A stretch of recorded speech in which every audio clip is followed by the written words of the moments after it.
నువ్వు జన్మించినప్పుడట దేవుడు అలాగే సైతాను నీ మీద ఒక పందెం వేశారట. ఏమిటంటే దేవుడు అన్నాడట, నా కుమారుడు నన్ను గెలిపిస్తాడు. సైతాన్ అన్నాడట, లేదు లేదు, వాడు నీ కుమారుడే గాని నిన్ను కాదు, నన్ను గెలిపిస్తాడు. చూద్దాం ఎవరు గెలిపిస్తాడు మా అబ్బాయి.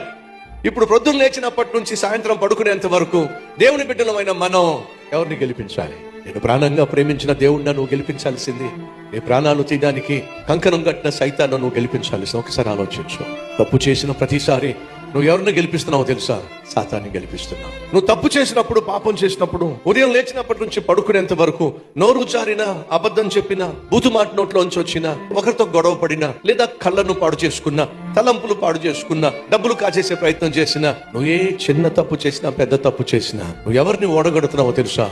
నీ వెనుకున్నని దేవుణ్ణి ఓడగడుతున్నావు. సైతాను ఓడిపోయాడు అనుకోండి, వాడు ఒక్కడే ఓడిపోతాడు. కానీ సైతాను గెలిచాడు అనుకోండి, ఇటువైపు ఇద్దరు ఓడిపోతున్నారు.